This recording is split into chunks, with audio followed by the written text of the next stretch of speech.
बिस्मिल्लाहिर्रहमानिर्रहीम। अस्सलाम वालेकुम माय यूट्यूब फैमिली। उम्मीद है आप सब ठीक होंगे, मज़े में होंगे और अपने अपने घरों में खुश और आबाद होंगे। Welcome back to my YouTube channel Biya Malik and welcome back to brand new vlog. और उम्मीद है कि आप सबका रमज़ान बहुत अच्छा जा रहा होगा। अच्छा, मेरा रमज़ान बहुत बिजी है और थोड़ा स्ट्रेसफुल है और थोड़ा मतलब कि आपको पता ही है कि मेरी मदर गिर गई थी।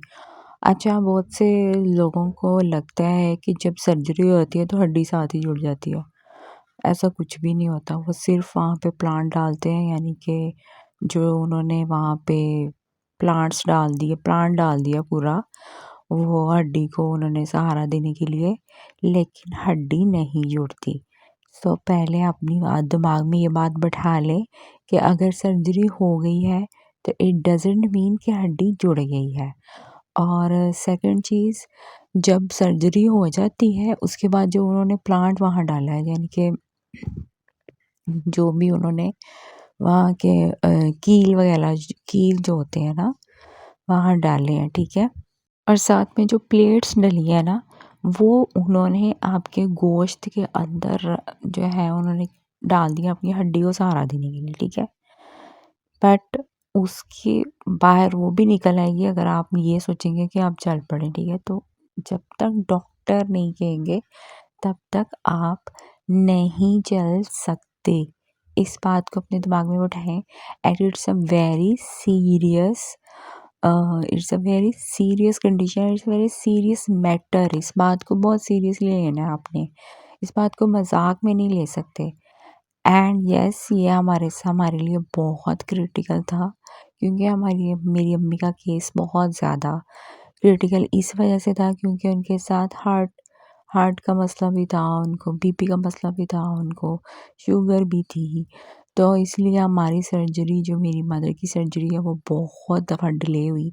हम ऑलमोस्ट 3 दफ़ा ऑपरेशन थिएटर के बाहर गए और तीनों दफ़ा हमें आना पड़ा, क्योंकि डॉक्टर सेज कि नहीं, इनकी हेल्थ अभी ठीक नहीं है, कभी शुगर आई है, कभी बीपी आई है। और फिर उन्होंने हमें ये भी बताया कि ये अभी हार्ट की गोली नहीं ले रही, बिकॉज़ जब वो गिरी थी तब उन्हें हार्ट अटैक हुआ था।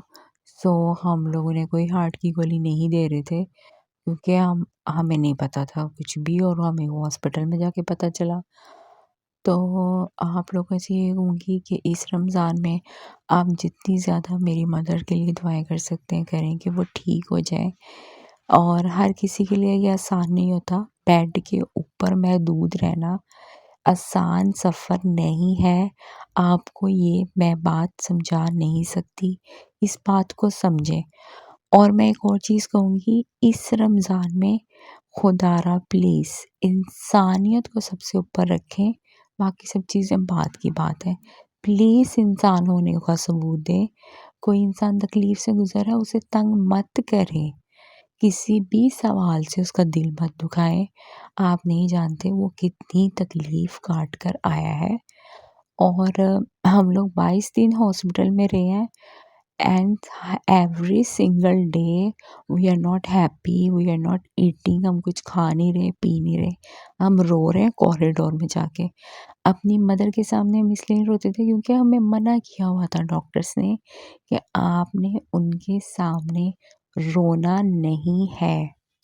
और हमें इस चीज़ के लिए भी मना किया गया था कि उनको नहीं बताना कि उनके साथ क्या-क्या मेडिकल इश्यूज़ हैं। तो हम लोगों ने अम्मी को बताया ही नहीं था कि उनके साथ हार्ट का मसला हो चुका है, जो फिर ऑपरेशन थिएटर में जाके उनको पता चल गया था। हमारा सफ़र आसान नहीं है, हमारा सफ़र आसान नहीं रहा है। तो आपसे ये कहूँगी, प्लीज़ डोंट हर्ट अस। हम पहले यतीम बच्चे हैं, हमने बचपन में अपने बाप को खो दिया था। हमने यतीमी की ज़िंदगी बहुत बुरी गुज़ारी है। प्लीज़ हमें अपने लफ्ज़ों से हमारी दिल आज़ारी मत करें। फिर बाद में आप लोग कहते हैं कि हम आपको बद्दुआ दे रहे हैं। आप खुद ऐसा कुछ करेंगे तो हमारे मुँह से दुआएँ तो नहीं ना निकलेंगी, बद्दुआ ही निकलेगी। और दूसरी बात ये, मैं बहुत दफ़ा ये बात बता चुकी हूँ, एक दफ़ा फिर बता रही हूँ, मेरा चैनल ब्लैक लिस्ट में जा चुका है। आई डोंट नो बाहर आएगा या नहीं, बट मेरा चैनल ब्लैक लिस्ट में जा चुका है।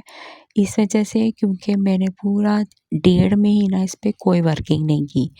तो मुझे मोनेटाइज़ भी नहीं है अब ये, और मुझे यहाँ से 1 रुपया भी नहीं आ रहा है।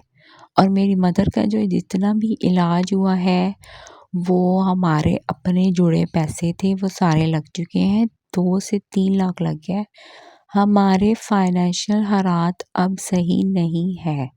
हम कुछ भी कर रहे थे इससे पहले, अब हम फ़कीर बन चुके हैं, ठीक है? तो खुदारा हम पे आपने तरस नहीं खाना तो मत खाएँ। हमें आप खाना नहीं दे सकते, मत दें। हमारे घर में आप लोग हमारी किसी भी तरह से मदद नहीं कर सकते, या मेरी मदर की मेडिसिन्स नहीं दे सकते, उनके पैम्पर उनको लग रहे हैं क्योंकि वो बेड पे हैं। कुछ नहीं कर सकते, तो प्लीज़ अपने लफ्ज़ों से हमारी दिल आज़ारी मत करें। आप लोगों से मेरी हाथ जोड़ के ये गुज़ारिश है, मेरे सब्र को मज़ीद टेस्ट मत करें। मैं बहुत मुश्किल ज़िंदगी गुज़ार कर आई हूँ। हॉस्पिटल में 1 रात गुज़ारना भी आसान नहीं है, ख़ास तौर पे उस लकड़ी के बेंच पर जिस पे ना तो नींद आती है और ना ही बैठा जाता है। I can't explain my pain in words. मैं एक भी रात वहाँ सोती नहीं थी, और उस बेंच पर बैठ कर इंसान की कमर अकड़ जाती है, दर्द होना शुरू हो जाती है।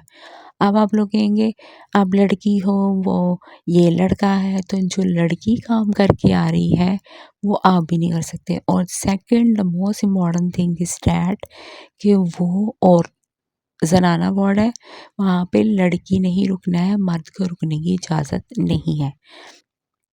एंड मेरे भाई ने अपना खून दे दिया था, जहाँ उसका फ़र्ज़ जितना था उसने पूरा किया है। टेस्ट करवाने के लिए अम्मी को तीसरी मंजिल से नीचे हम मेरा भाई लेके जाता था, मैं ही लेके जाती थी साथ-साथ। हमने बहुत मुश्किल सफ़र काटा है।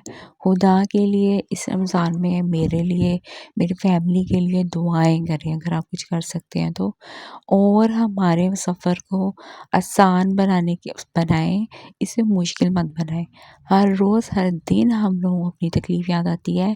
एंड एक बात मैं आप लोगों से कह दूँ, damages can not be recover and not irreversible होते हैं। जो डैमेज मेरी अम्मी के साथ हो चुका है, उसकी कोई भरपाई नहीं है। उनका दिल 40% रह गया है, वो किसी सूरत में भी 50, 60 या 70% नहीं हो सकता। उनकी हड्डी टूट गई है, वो दोबारा से कभी भी सीढ़ियाँ नहीं चढ़ सकती। वो चल पड़ेंगी, यही बहुत बड़ी बात है, लेकिन वो सब नहीं हो सकता जो वो अपनी लाइफ में पहले कर रही थी। ये हमारे लिए बहुत मुश्किल और पेनफुल बात है, लेकिन हम शुक्र करते हैं कि हमारी माँ ज़िंदा है, हमारे सामने है, हम उसको सुनते हैं, वो हमें सुनती है, क्योंकि हमारा कुल और वाहिद सहारा हमारी माँ है। इसके अलावा हमारा इस दुनिया में कोई है ही नहीं है। तो